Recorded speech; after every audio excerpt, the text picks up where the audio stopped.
the okay.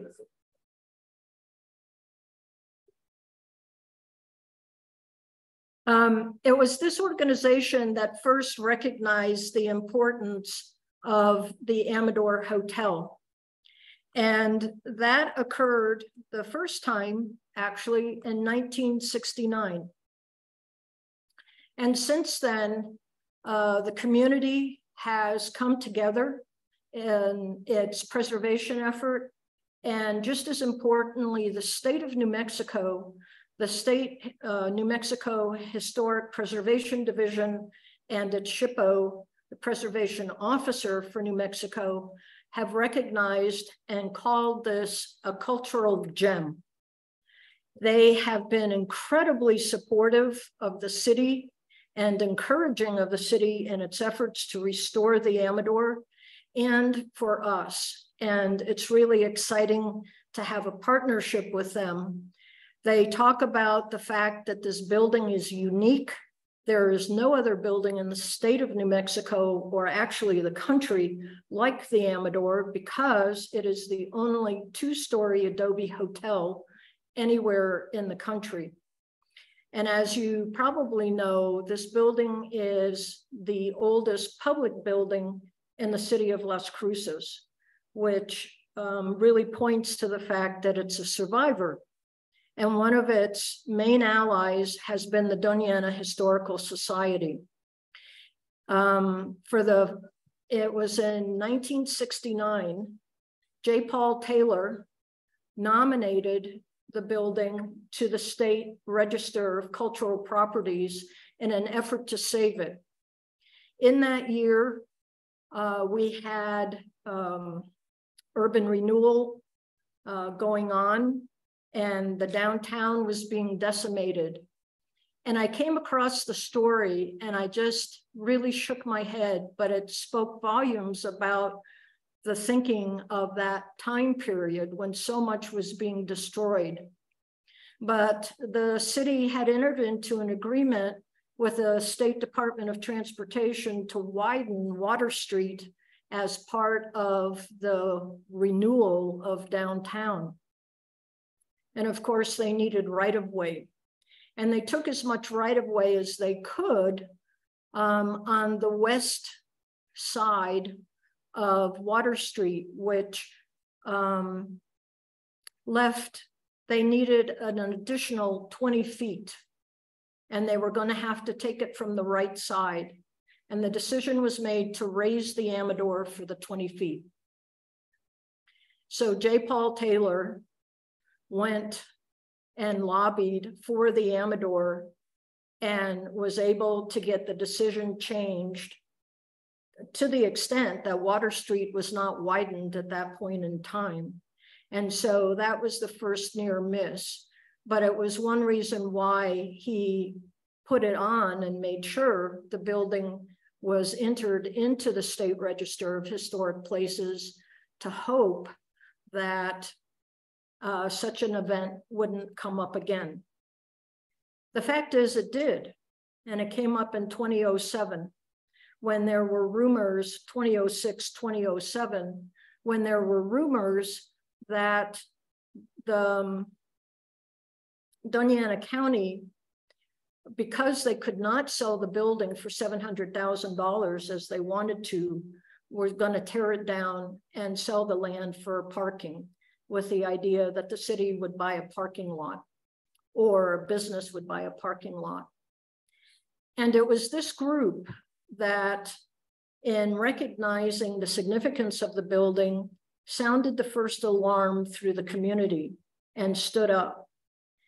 And in standing up in 2006, Buddy Ritter asked his attorney, Matt Holt, to create a private nonprofit to do the administrative paperwork and create a private nonprofit of the Amador Museum Foundation Incorporated. That was in 2006. And his first board was George Helfrich and Chuck Merle.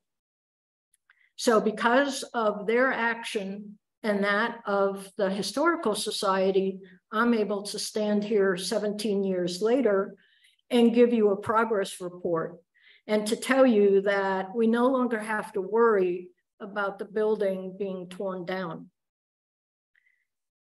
With the idea that it has been 17 years, I need to stress the fact that this has been a community endeavor. And in fact, as I look out, what I see are people who have participated. We have community people who have been board members, who have been volunteers, who have supported the endeavor financially, donors, and people who have helped in all kinds of ways. So while people may think of me sort of as the public face, the fact is there is an entire village making this happen and who have been working since 2006 to ensure that at some point in perpetuity, the Amador is going to be back taking its rightful place as the central seat of the community of Las Cruces. So with that, I put together this to just remind you of how many different board members have served over time. And many of these individuals served not 1 year, 2 years, but 10 years, and still work in other capacities today. This is a listing of simply the current board members who have been more active and engaged with the city. And finally, one other person I want to recognize is an individual I consider to be the angel of the foundation. You know, I've worked in nonprofits my entire life. And if a nonprofit is really fortunate, they have one or maybe two angels, as I call them.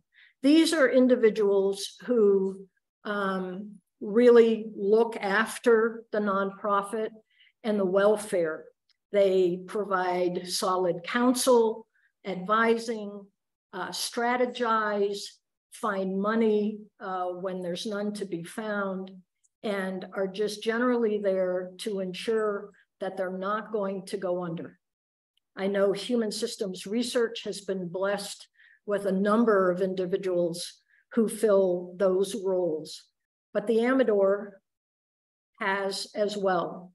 And that individual is Mary Kay Papin. Would you please stand up?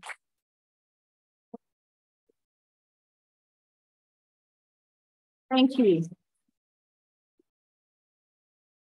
If it weren't for Mary Kay, the project quite literally would never have gotten off the ground, because as senator, she wrangled legislative money for different aspects of the project when we needed it and when the city was not providing a dime. It was in the days before the city appreciated the building and what they had, and they kind of looked at us as a pain in the side. But Mary Kay never did. She believed in the project. She saw its economic value as well as its social value and historic value. So beginning in 2007, she was able to deliver $160,000 in capital outlay money. And while the city decided that it would be great to put a new roof on the building, which didn't even need it at the time, we were able to convince the city to do a adaptive reuse plan so that we would have a plan of how were we going to use the building. I mean, why put a roof on a building when you didn't even know what you were going to use it for? So that was the start. And as you can see in these later years, the money kept coming, and they came at very critical times when this particular work and purpose actually had to happen in order for the next phase to occur, because this has been very phased work. And the individuals who were doing the research and looking at the building, truly studying the bones of the building, are these individuals that I want to acknowledge tonight. Jonathan Craig is an architect in Albuquerque. He and his partner, Stephen Kells, produced the adaptive reuse plan in 2009.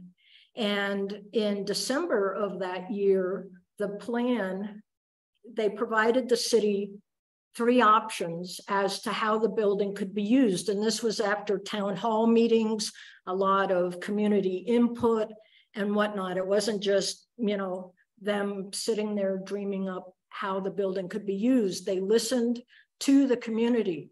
And what the community wanted was an event center. So the proposal that was accepted by City Council unanimously and the mayor was what we referred to as option C. It was a small event center with a bar and restaurant, and upstairs the rooms could be rented to nonprofits or small agencies so that there would be a population in the building all times. The Historic Preservation Division in Santa Fe told the city that they absolutely had to produce a historic structural report, which says it gives the entire history of how the building had been used, how architecturally it came to be, what was there, and what was to happen moving forward. Jonathan was literally pulled out of retirement by the State Historic Preservation Office to do this work because they felt no one else in the state had the capacity, the experience, and the knowledge. And the fact is, he and his partner had done the adaptive reuse plan, so they had already had the opportunity to really look at the building. And so Jonathan came out of retirement. And he is still with us. The plan has been produced. And in fact, I have a copy in the back if you want to look at it after the program this evening. But, and the good news, one of the pieces of good news is that even though the city has hired a new architectural firm to take us to the next phase and beyond, they have decided that Jonathan has been so valuable to them that they are retaining him as an independent consultant. Another person who has worked with Jonathan through all of this is Jean Fulton, and many of you may know her. She is an architectural historian. She's done a tremendous amount of work within the city, working on the Brannigan Cultural Center and other buildings. And she was with us in 2006. The board, being Buddy, Chuck Merle, and George Helpfridge, paid to hire her to produce the first condition assessment. And that condition assessment was absolutely critical because they delivered it to the city to prove that they had a structurally sound building. There had been all these rumors about how the foundation was sinking at some astronomical rate of 4 inches a year, and there's not even a foundation. But I don't have to tell you how rumors travel in the city. So Jean's work has been instrumental to moving the project forward. And then finally, Sonia Cooper, who is a structural and civil engineer, joined the board in 2009, I believe. And it was at a time when she was the Associate Dean of Engineering at New Mexico State University. And she's been absolutely invaluable to us because she could look at the building in an entirely different way from any of us on the board. So when she at first identified, for example, that the building was not structurally safe because the columns, the original columns that had been in place since 1885 were just wood sitting on dirt, and they were rotting. And the columns didn't just support the second floor, they supported the second floor and the roof. So the building was closed until work could be done. I also want to acknowledge Terry Reynolds. I know some of you know her. She was with the NMSU Museum for a number of years and has been interested with the Amador family for a very long time and has done tremendous research. In fact, I have always said that there isn't any one individual in Las Cruces who knows more about the Amador family than Dr. Reynolds. And for me personally, she has been a mentor in a way because I was interested in a building, but she taught me about the man who built it and why that building should be significant and how he plays such an important role. And not only him, but his family, because what I came to realize through listening to her and her sharing her research with me is that Las Cruces would not be the city it is today if it were not for this family. And I've scratched my head sometimes about how did we lose Martin Amador out of our history? Why is Amador simply a street that runs east-west across town? When this is a man who brought the railroad and changed our economic path forever. Why we're the second largest city in New Mexico. He started the fire department. He was the first, he started public schools despite being a staunch Catholic and supporting Loretto Academy. He did so many things for this community, and yet all we have is a street. So one of our goals is to put the Amador history and Martin back into Las Cruces history. Finally, I want to acknowledge the archives and their directors. Because we've been at this for 17 years, the archives have had different directors, but I certainly want to thank Dennis Staley, who has been more than supportive of this project in lending us photos and helping us find photos that we didn't know existed. And he went so far as to agree to be our narrator on our video that we're premiering tonight. So the good news.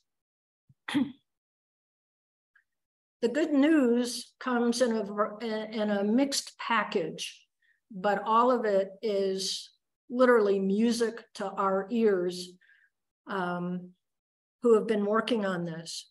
We have a new Amador project director. We have committed TID funding. We've completed the historic structural report, which has a variety of consequences. We're almost finished with the west facade of the building, if any of you have been down Water Street and seen it. We're finishing a National Register nomination, and we've produced an Amador video. So, project managers, we have been through 10. We've also been through 7 city managers. I don't need to tell you what that means to a project to have that kind of turnover and loss of institutional memory year after year, because everybody reinvents the wheel and then they're gone. When Sonia Cooper, our board member and engineer, retired from NMSU, we started lobbying the city to take her on, to hire her as a consultant to oversee the project, that for the first time an individual would have a single focus, because all of these individuals that I'm showing you, 1 to 10, the Amador was just one of many responsibilities within the city. And no one ever understood how complex the project was. You couldn't be juggling all these different city projects and think the Amador could be one of them. And while we could recognize that, it took the city a little while of listening to their staff talk about how hard it was to meet the demands. And so this year, Sonia Cooper signed a contract with the city and is now serving as our consultant. And part of why this is such good news is she can speak directly to the architects in their language. She can speak to the city engineers as engineers in their language. She can speak to the state historians and preservationists in their language because she speaks it, so that she can keep all the balls rolling and juggling and keeping us on track. So this is just very exciting news for us.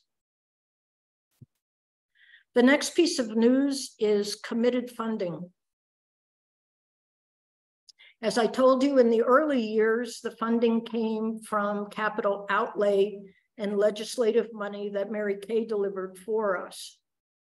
Robert Garza left us a gift of $1 million when he retired as city manager, because by that time when he was retiring, he had seen and understood the significance of the building and its economic importance to the city.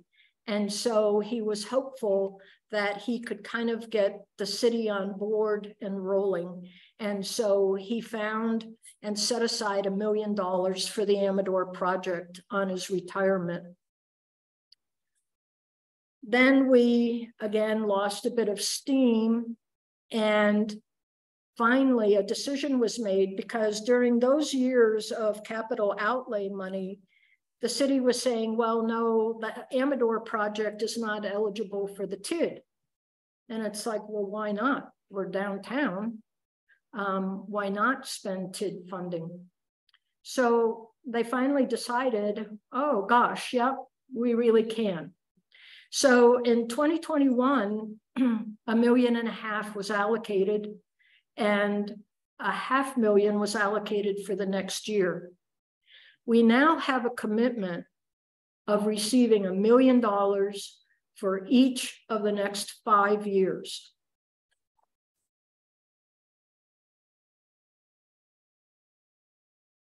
Thank the Department of Economic Development.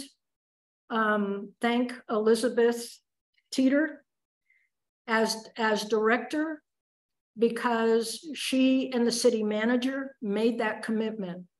They looked at TID funding, the amount that they had and whatnot, and decided that indeed it was quite feasible.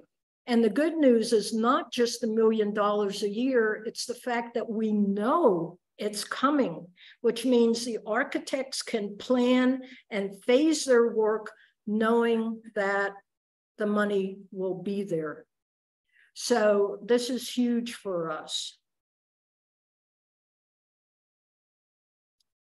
Another milestone is the completion of the historic structure report. This report is literally the roadmap, detailed roadmap to the completion of the project. It has everything in it. The codes, how the building, the weight that the floor has to carry, and what that means in terms of materials and so forth. So now the architects have a guide to know what it is they need to be looking at and how to plan and how to move forward. And again, this volume, it's actually 2 volumes in a single notebook, is in the back if you want to look at it. When this was delivered, we entered into discussions with the New Mexico Historic Preservation Division. And one of the things that had to be determined was the period of significance for the building. And we had proposed 1910 to 1946. And the reason that 1946 was chosen was that it went from a territorial style building to a Pueblo revival, especially on the south side. But when the historians reviewed everything, they said, no, that the period of significance should be 1885. They moved it in both directions, moved it to 1885 from 1910 and to 1969. And the rationale for that is, these are the years that the building functioned as the Amador Hotel and was owned and operated by the Amador family and their descendants. So for the period, or for the building, this is the period of significance. For the management of the restoration project, the mid-1930s was selected, and that was coming from our original period of significance of 1910 to 1946. And we arrived at that based on the amount, the quantity, and the quality of the historic structure and materials remaining in the building. The reality is, it's a time capsule. We have all 3 floors that were ever in this building, which means from 1885 forward. We've been walking on the floor that was put in 1936. We have the vigas from 1885. We have the electrical wiring from 1921. We have wallpaper from 1900 through 1969, when they stopped using wallpaper. Whatever it is, we've got it. It is the most amazing thing I've ever seen. And I thank Jim Eichert every day. For a long time, I was lighting candles. And the reason for that was, when we first brought down the Historic Preservation Division staff, what they basically saw was Citizens Bank. It was before any of the demolition had been done to get it back to the original footprint. And they just looked at it and they said, this is never going to be on the National Register nomination. This building has been corrupted and changed and modified in such a gross fashion that it's nothing. And we kept saying, give us a chance. Let us do the demolition and show you what's under all of this. Now, the reality is, we didn't have a clue. We were just praying. And I had lots of candles burning as we started the demolition. But there were a couple of things that I knew about Jim Eichert as to why I had faith of what we were going to find. And the first thing is that Martin Campbell did not want this hotel back after he sold it. But he sold it in 1968 to Ben and Sally Paul, who thought they knew how to run a hotel. Well, I'm sorry, 1968 is not the time to be buying a hotel during urban renewal. And transportation and travel, recreational travel had changed. Everybody was motoring in on Picacho and staying in all the motor courts, right? Swimming pools. Who needs to go into a decimated downtown? So it took them about 2 years to figure out that this was not a viable business. And they literally left in the middle of the night and left a note saying, here's your hotel back. Thank you very much. And oh, by the way, there's some debt attached to it. Part of which was 6 months of debt to different beer distributors and whatnot, who had been delivering the alcohol for the Pinto bar that they were selling, but they never paid for. So Martin Campbell at this point is an elderly fellow. He's not well. He's living in Mexico, and he sure doesn't want this hotel back. So he approaches his good friend, Jim Eichert, and he said, Jim, I'll give you this building, lock, stock, and barrel, contents, everything. Just take it and tell me I'm free of debt. And it was a done deal, because Jim Eichert wanted a building that could be a local bank. He wanted Citizens Bank to be a hometown bank. But here he had a building where the mortgage had never been paid. It was somewhat in disrepair. And he didn't have a lot of time to turn it into a revenue producing building. So what did he do? He did not modify anything. He threw up that drywall. He covered it all over. It was all there. When we started taking it apart, we have walls and walls of the wallpaper that were there. We have everything. He just covered it all over. And it's the most amazing thing to see. And so I say, thank you, Jim, because it was the greatest act of preservation anyone could have made.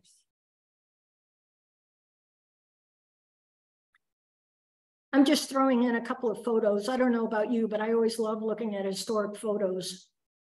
This one is the earliest photo we believe exists of what became the Amador Hotel. This is when it was a single-story building. And it was what we knew from oral history interviews conducted by Ira Feathers that are in the archives, is that it had been a corral, or at least the story was that it had been a corral and whatnot. But actually, as the sign indicates, it was a livery, freight, baggage, so forth. So we think this is the southwest corner of the Amador Hotel, which is what you go around when you turn from Amador onto Water Street. Then this photo is the absolute earliest photo of the Amador Hotel. This is 3 years after Martin remodeled his one-story building and made it into two and turned it into a hotel. This photo was taken in 1888.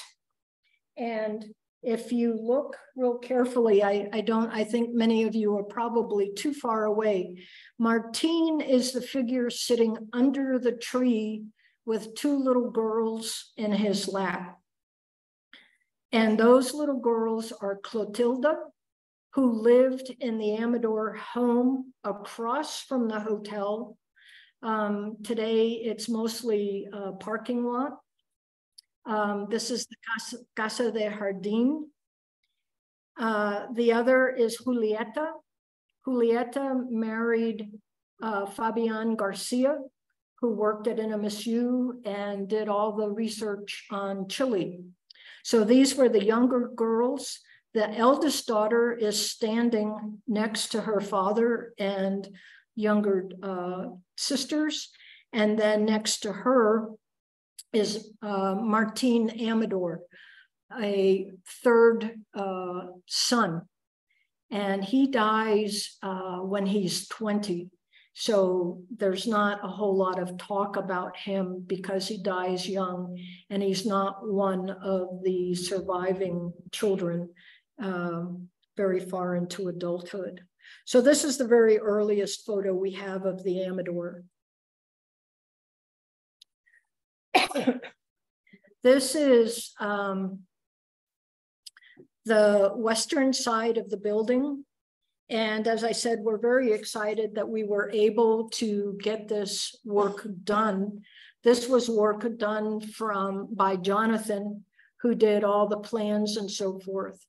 And one of the things that I want to stress is that as you look at this building today, and as you look at the video, which shows you what we expect it to look like when it's completed in 5 years, is based on a tremendous amount of research. We didn't just pick the blue that you see on the windows. We went in and took original paint chips and did analysis and got the exact color. And this is that color from the 1930s. When you are next to the building, you'll see that it's rough stucco. Not stucco, actually, it's lime plaster, but it's not a smooth lime plaster like we're accustomed to seeing today. It looks very pebbly. And the reason for that is because of the photo that we use to restore the building back to its appearance in the mid-1930s. So all the colors that you see, the textures and so forth are all very deliberately chosen to put the hotel back to what it looked like. This photo that I took was early enough. You don't see the landscaping. The landscaping has actually been finished. If you go by tomorrow or in the next few days, you'll see that the landscaping is done. What we're waiting for are the windows and doors on the first floor. They're being milled right now, and we expect all of that work to be completed by June so that the entire side will be finished. Given the vandalism that we have experienced with the building, including people not only breaking in, but living inside until detected, the windows, and doors that are there are going to be covered and protected with a special type of plywood. But what we're anticipating, I've been working with the city to select different historic images that we're going to blow up and put on the windows so that when you drive by, you see different images of the building through time. And hopefully it'll be a little bit more interesting to see than something that just looks like a boarded up building. The completion of the historic structure report means that we can finally complete and submit the National Register nomination. You can see from the draft that the draft was completed in 2014. And it's been sitting in the office of the SHPO all that time because he didn't believe the building could be nominated. And we have finally convinced and bringing them through and showing them. And I can tell you that a couple of jaws dropped when they saw what we had. So they're fully committed now to forwarding the National Register nomination to the keeper in Washington as soon as we can deliver it. This is great news for us because it opens a whole new avenue of fundraising that we have not been eligible for. Year after year, we watch all kinds of federal grants go by, and because one of the eligibility requirements for the grant is that the building is on the National Register. And because this is not, we cannot apply. So this is great news in terms of more money to complete the project. The final is the Amador video. So we're almost done, but I'm very excited about the video. It does provide, the front end of it provides some Amador history, which I'm sure many of you may know. But what's important about this is that it goes into the building itself and shows you what we are going to have as a city to be able to use as an event center. The Amador Hotel had been an event center for 89 years before it served other functions. And what we're wanting to do is return it to its rightful place within the community as a gathering place for all kinds of celebrations, and for it to be a focal point downtown.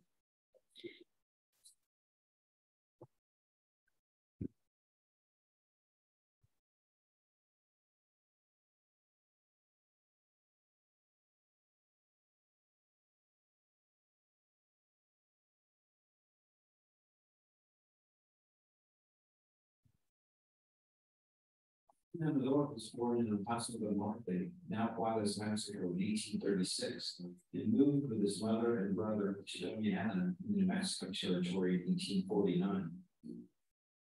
In 1850, he moved to Las Cruces, and in 1861, he married Refugio Ruiz, also from El Paso del Norte.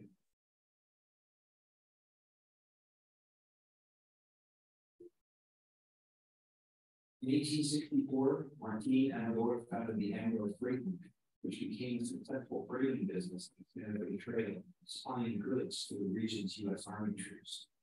In 1878, the Amadors constructed a new family home, Casa de Jardín, next to the acequia, in what is now the northwest corner of Amador Avenue and Flower Street.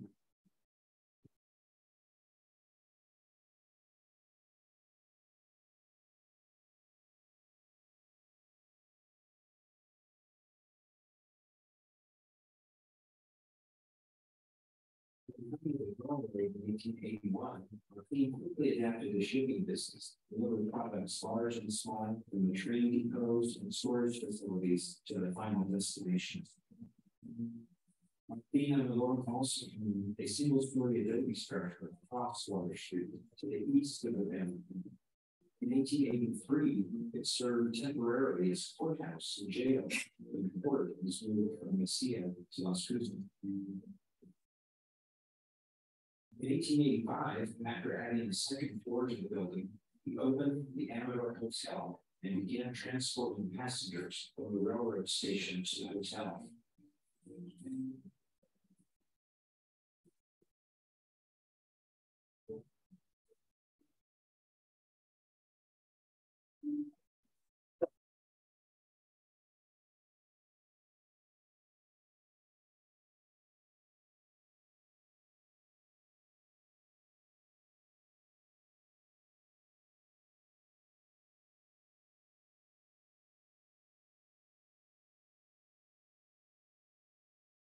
Dean Amador died in 1903. The following Refugio Amador's death in 1907, ownership of the hotel fell to Martin and Refugio's youngest daughter, Corina Amador, when she was only 21 years old.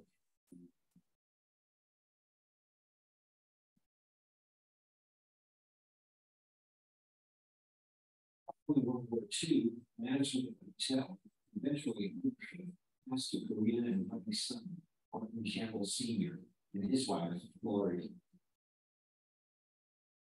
Over more than 80 years, the hotel, the building went through many projects.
Its meeting, the hotel served as a community hub, and the lobby was a popular gathering spot for Las Cruces residents for many kinds of activities,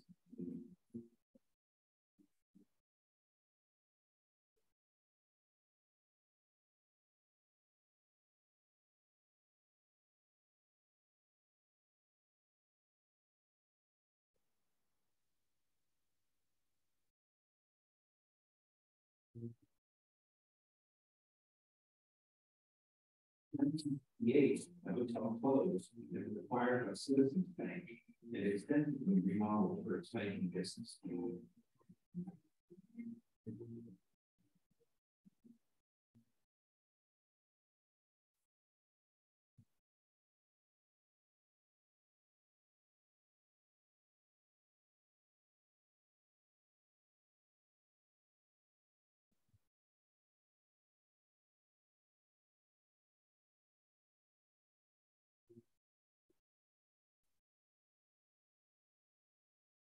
1985, Joliet County bought the building from Citizens Bank, and it was used as a county manager's office until it acquired by the city of Las Cruces in 2011.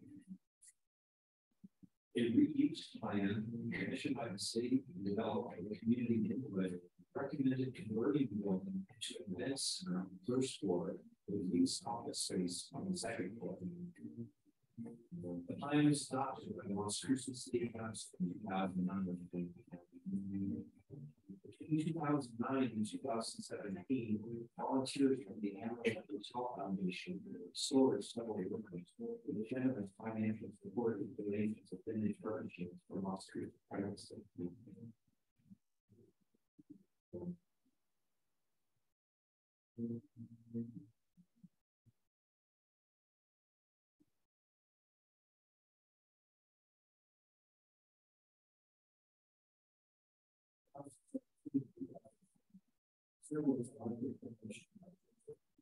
Which reveal historic materials and features below modern features.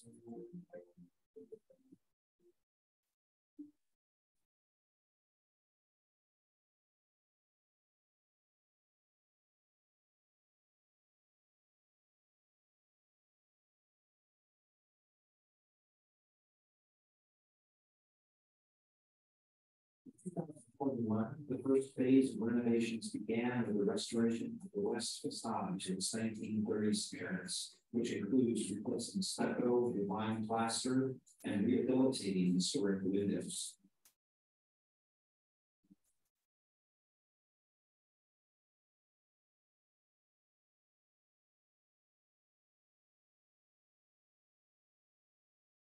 Rehabilitated former Amador Hotel will restore its historic territorial style improvements. The territorial style portico and Amador Avenue will be restored.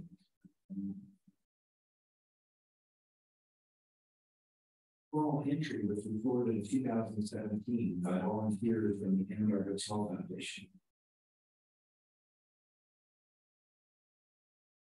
The former hotel lobby will be used for community and private events, ranging from art exhibits to wedding receptions and special City of Las Cruces functions.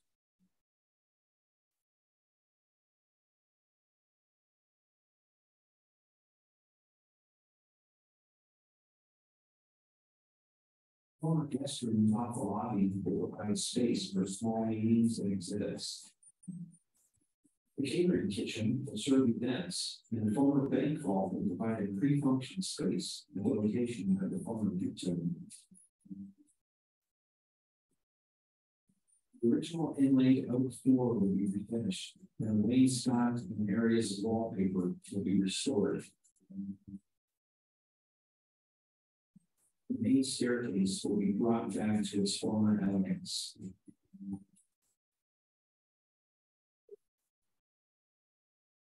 Floors and glazed transoms to the former second floor guest rooms will be restored.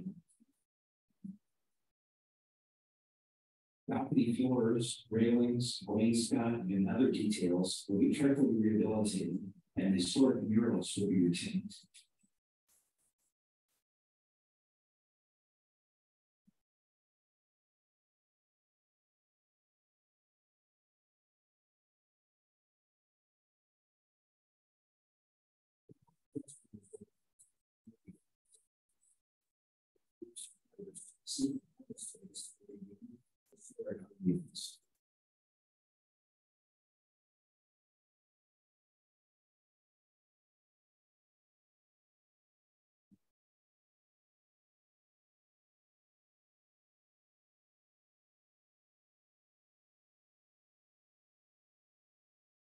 The area of the south balcony will provide a space for tenants to relax and mingle.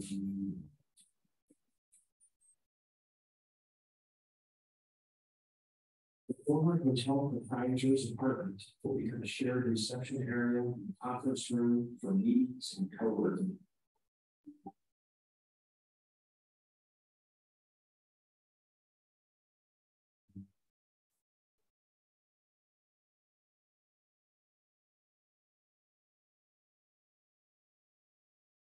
Stair addition provides separate access from Amador Avenue to the offices and a roof terrace with views to the Oregon Mountains.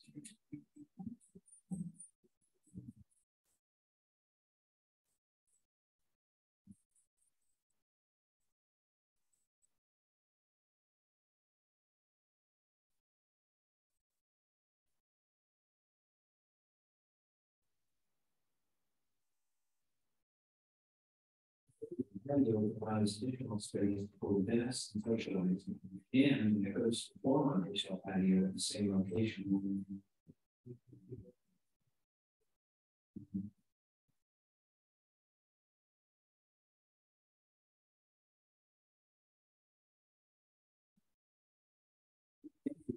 Provides public access to the former hotel lobby and the second floor office.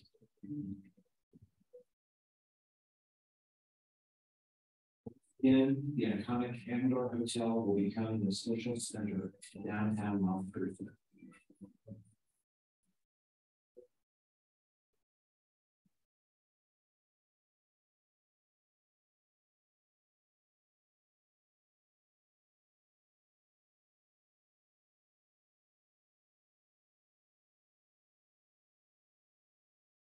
And as I mentioned, we hope to have this completed within 5 years.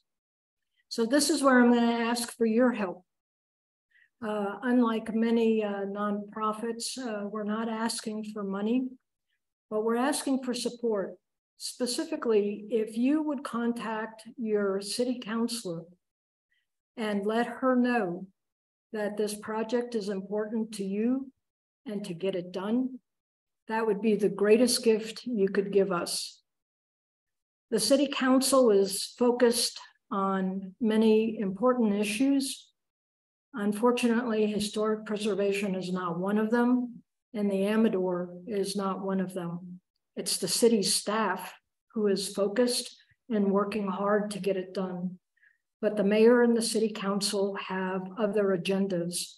And unfortunately, they have seen the same faces in front of them making presentations year in and year out, so that they think the handful of us who stand there are the only ones in the entire community who care about the completion of the Amador and being able to use it for weddings, for family reunions, for all kinds of social events and meetings and so forth.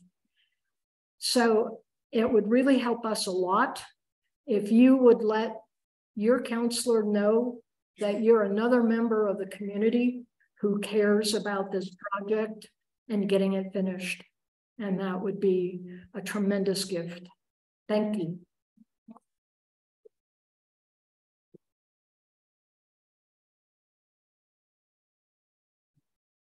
Are there any questions? George.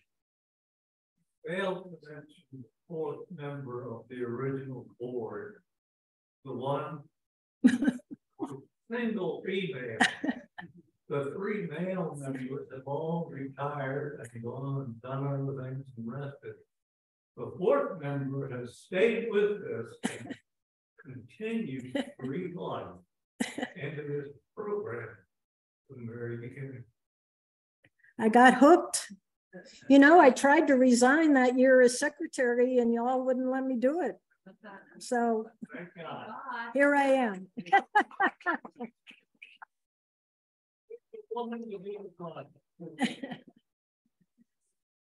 Yes.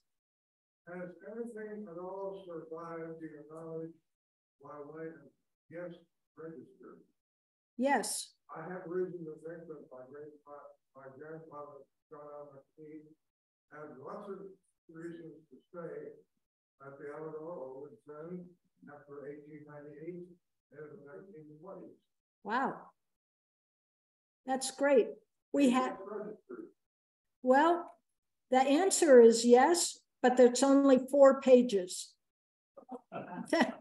So I don't know that would be able to answer your question. There actually, the 4 pages are in the archives. But you know what? I actually have digitized copies of them. So let me send them to you. And you can, the handwriting is a little hard to read, but, and they're very different years. There's not anything sequential about it, but I'll send you the 4 pages that we know exist. Thank you. Let me get your email address at the end. Any other questions? Yes. Are there any Amador relatives or descendants left in town? Yes. Why aren't they involved? Well, that's a good question. And actually, I would say that Marty Campbell has been involved. He, so I don't want to say that he hasn't been. He has been more to the side. And I think that's for personal reasons. If you were to talk to him, what I know was his childhood was not a happy one. And part of that was being raised in the Amador Hotel. Growing up in a hotel might sound fun to me, but as I listened to his stories, I realized that as a child, that was pretty stressful. And it was stressful for a number of reasons. One is that his parents were literally always working. They lived up above on the 2nd story, so they never went out and went anywhere. And they were always entertaining the guests of the Amador. It was one of the reasons I think that the Amador had this long reputation as being one of the finest hotels, not only in the valley, but in southern New Mexico. We have lots of letters in the archives and postcards that were written. We have journals where people just gush about staying at the Amador, that it's this marvelous place and the ambiance and the hospitality and so forth. Well, for that to happen, it meant that his mom and dad were working literally 7 days a week. They never took time off really, and traveled and so forth. And so I think for him, it was something of a lonely life, not to mention you always had all these strangers coming in and out of what is supposed to be your home. So for that, I think there's a certain amount of ambivalence for Marty. On the other hand, I can tell you that he has been generous in donations, and some of them are artifacts. And in fact, it was about a month ago, he called me up and he said, I have something you might be interested in seeing. And he came by my office and he handed me the very last existing Amador room key. And he said, it's yours. He said, I want the foundation to have it. And he's given us these things with the idea that they will be on display. I mean, obviously, we're not keeping any of it. We're not a curatorial facility. So he has, as we've gotten more and more excited and have done more research and whatnot, he has come along and is excited as well and appreciates what's being done. Yeah. Speaking of antiquities in the hotel, I understand that the Citizens Bank is working with you on some of the items that used to be in the lobby and stuff that they have. That's right. So that's right. You may have noticed in some of the historic photos of the lobby, like animal skin rugs, Nubian figures, those sorts of things. I find it amazing to look at these photos because we're talking, one of those photos is 1910, another's 1912, 1915. If you go into Citizens Bank today, you see all of that. It's on display throughout the lobby, and some of it is in back offices. But I just find it amazing that they have so much. And part of that, again, is thanks to Jim Eichert, because what he did in taking over the hotel and all of the contents is he went through and he picked all the artwork, all the artifacts, everything he wanted to keep for the bank, and making it a hometown bank to be able to say, this was Amador from the Amador collection. And so he had this fabulous collection of material right from the get-go for Citizens Bank. And they have taken care of it all these years, even after they moved to their new facilities. So if you want to see Amador's steamer trunk, if you want to see some of the dinnerware, if you want whatever, just walk through the lobby on both sides. As you know, the lobby is split. You walk in and you have a set of tellers, but on one side they have the business commercial banking, and on the other they have the personal, and it's all open. But walk through there and you'll see cases and cases of Amador material. What the question was about is, are we working with them? And we are. I started working with them very early on, and they expressed interest then, but it was too far away to really talk about. But as the time has gotten closer, we have an agreement that they are willing to loan us various material to put on display in the restored event center and have it on a rotating basis, so that you're not seeing the same thing. Unlike a museum, you don't see the same thing all the time, but you'll get to see different artifacts. There's even some rumblings, and I don't know the truth to it, where they're actually interested in being free of the entire collection, because it does take time and money to keep it up in good shape. And I think now that they realize this is going to happen, they're seeing that maybe there's an opportunity to perhaps send it home. But that'll be up to the city. Buddy. How about carriages? About the carriages. Well, Buddy, how about you tell them about your carriages? Buddy has two wonderful carriages. You know, one of the things, let me just tell this one story real quick about Amador. Martin Amador was an amazing man to me, because he was, you know, the word entrepreneur gets thrown around an awful lot these days, but he truly was. He was always thinking ahead, and he always stayed one step ahead of all the other business people in the community. And in knowing that the train was coming in on April 6th of 1881, what does he do? He has a carriage waiting at the depot, and they literally take people off the train and are saying, oh, you're going to stay at the Amador, best hotel in town. And it only took a couple of days for all the other hotel owners to go, what? How is it that everybody's going from the train station to the Amador? And so pretty soon then everyone had carriages down there to bring passengers to the different hotels, to the Bernardo, to the Rio Grande, so forth. But it was Amador who thought of that. And Buddy happens to have two of those carriages. Where are they going, Buddy? Farm and ranch. Farm and ranch.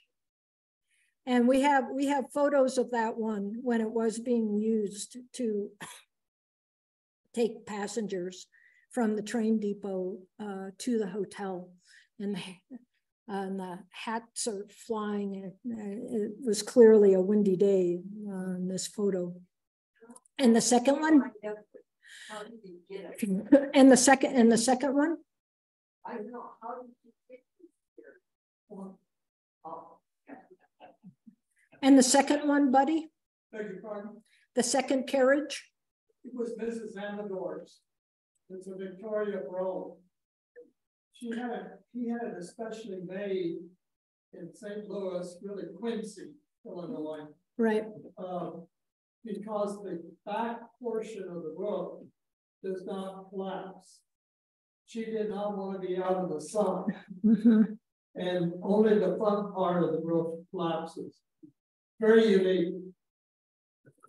I was hoping you could take these to the Amador, but there's no room for them. There's no room. That's true. So I'm giving them to Farm Ranch. Which will be great because they're gonna, you know, lots and lots of people will have the opportunity to see that carriage. I sometimes wonder if Martin Amador ever wondered if bringing the train in was a good idea, because quite frankly, after it happened, his wife had all kinds of uses for that train coming every time because of bringing her material for dresses from New York, all kinds of new patterns, furniture. She was very busy bringing in materials from elsewhere. And so sometimes I wonder about some of those conversations they may have had in the evening. Yes, sir.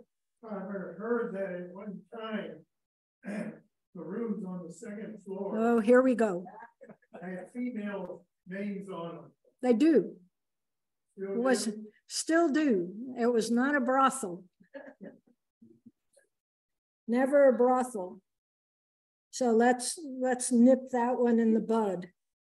The Amador family was a staunchly conservative Catholic family, and the last thing that ever would have happened in that place would have been prostitution.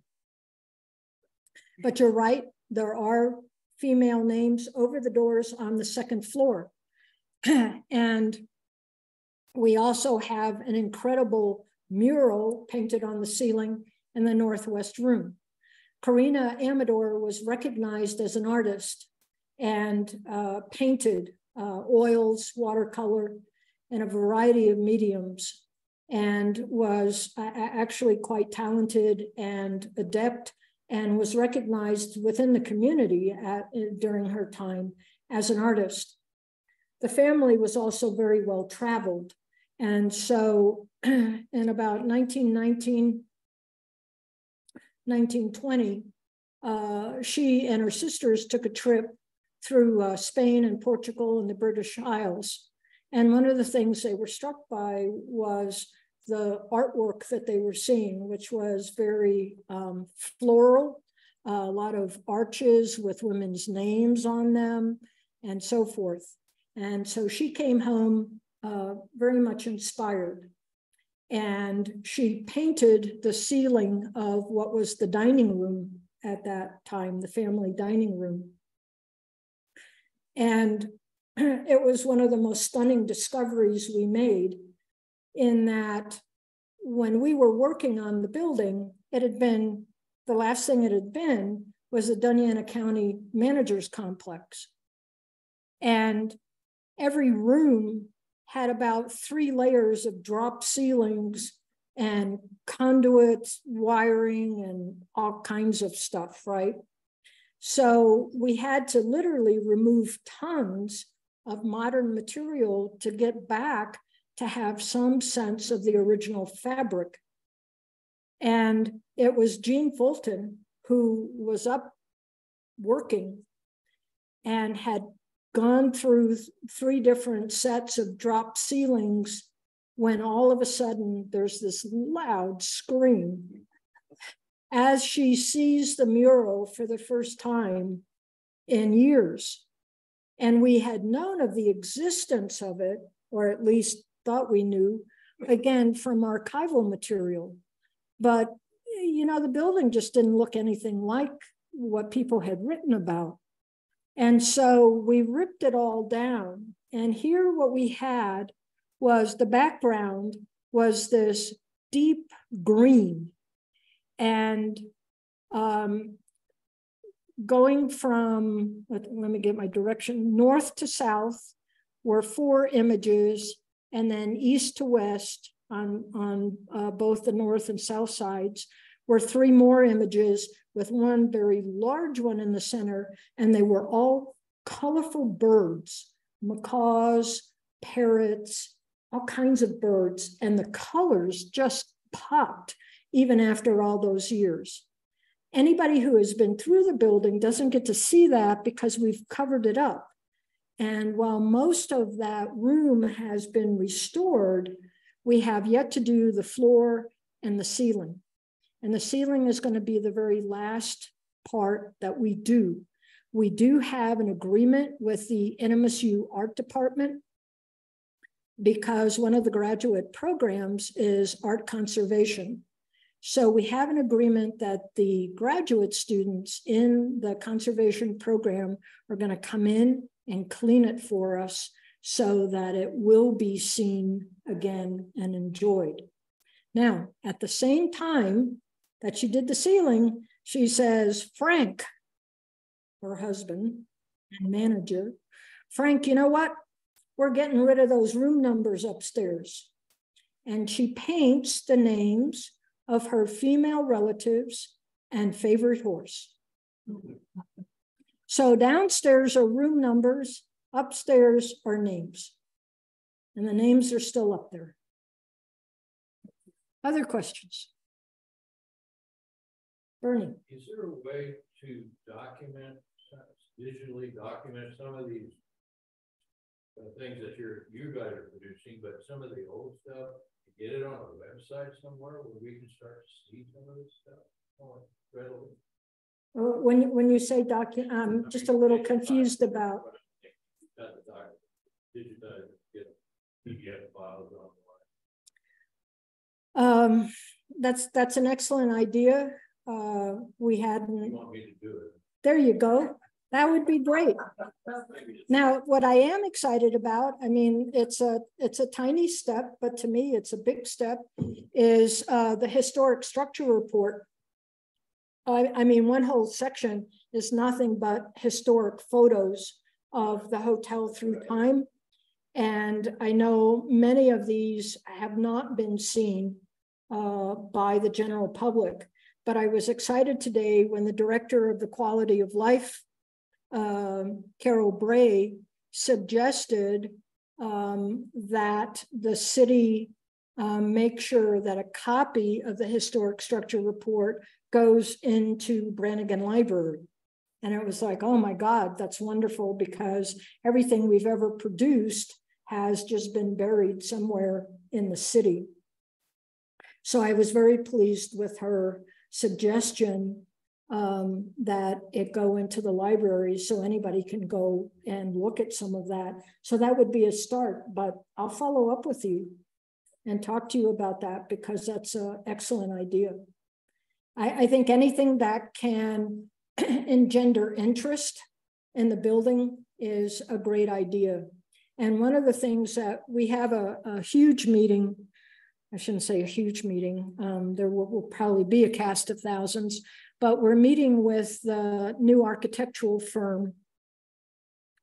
The acronym is MASS. I never can remember. Model of, let me see here if I have it. They're actually a national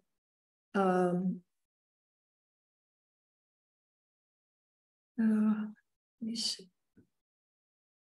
Anyway, we're having a meeting in May. Oh, here it is. Model of Architecture Serving Society. Now there's a title for an organization, but they are, their expertise is historic preservation. and they've done some amazing work in Santa Fe in particular.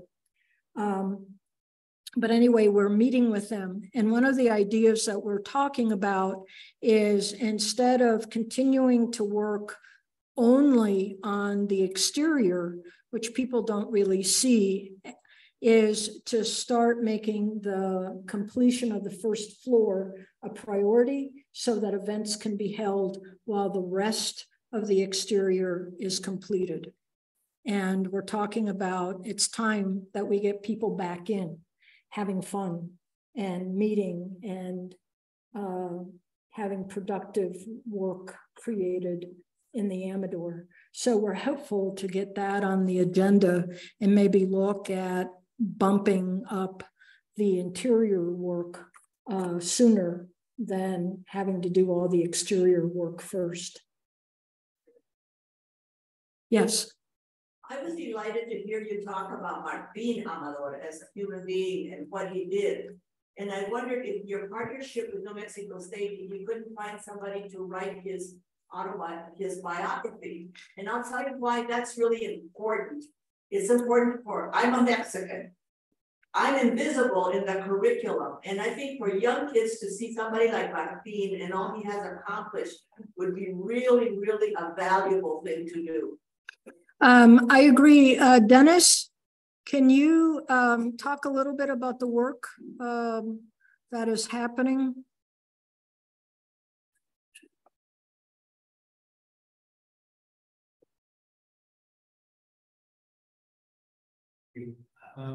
Yeah, so I'm the director of the archives at New Mexico State University, and we have the Amador family papers.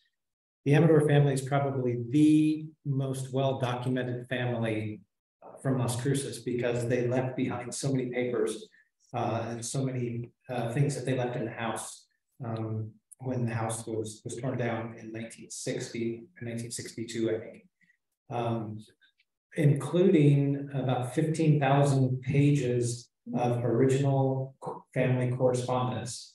15,000 pages, that's a lot of letters. And we are currently working on a project to digitize. We got a grant from the National Endowment for the Humanities to digitize all 15,000 pages of that correspondence. And we're working on that project now. And actually on Tuesday, May 16th, we're going to have an open house in the archives and Branson Library at NMSU. And it's going to focus on the Amador family. So we're going to bring out a lot of these original papers and documents and artwork and school books and you name it, from the family collection. And anyone is invited, so please plan to come. We're going to talk a little bit about the project, and then a professor from University of New Mexico, who has used those papers quite a bit in her research, is going to be there. She was here earlier, but she had to leave. Dr. Catherine Massive will be there to talk a little bit about her research into the Amador family. So, but we agree, and there is someone who's been working on that. Deb mentioned Dr. Terry Reynolds. She's been working on writing a biography of the Amador family, the history of the Amador family, and we hope that that comes to fruition.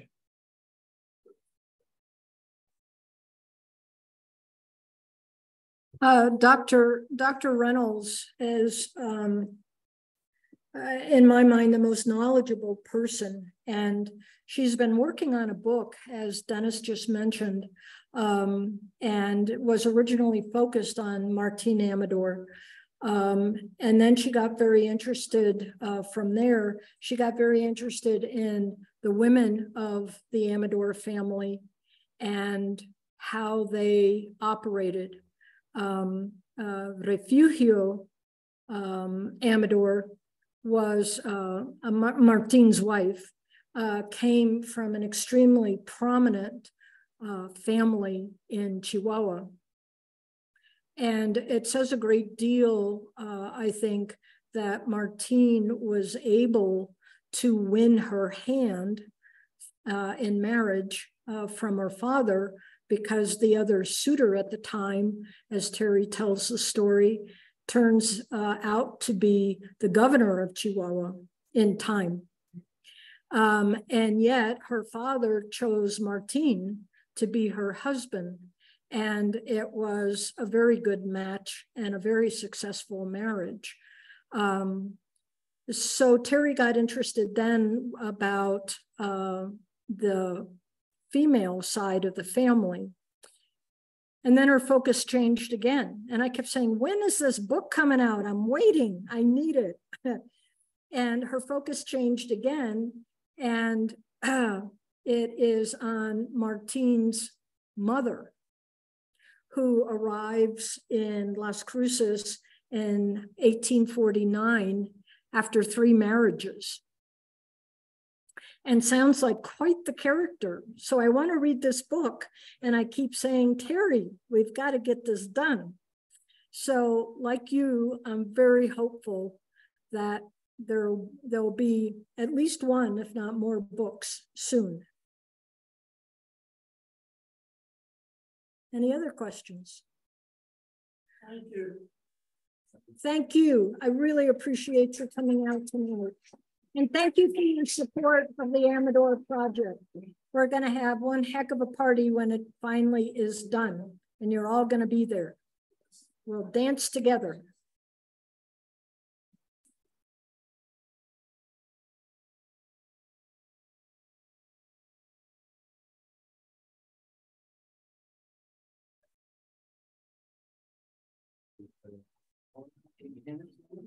Huh?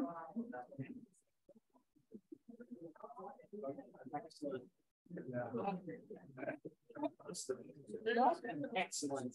Oh, great. Well, thank you.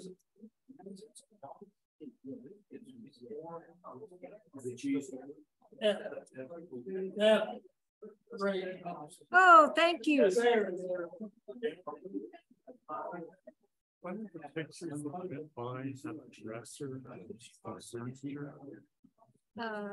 Yeah, that would have been,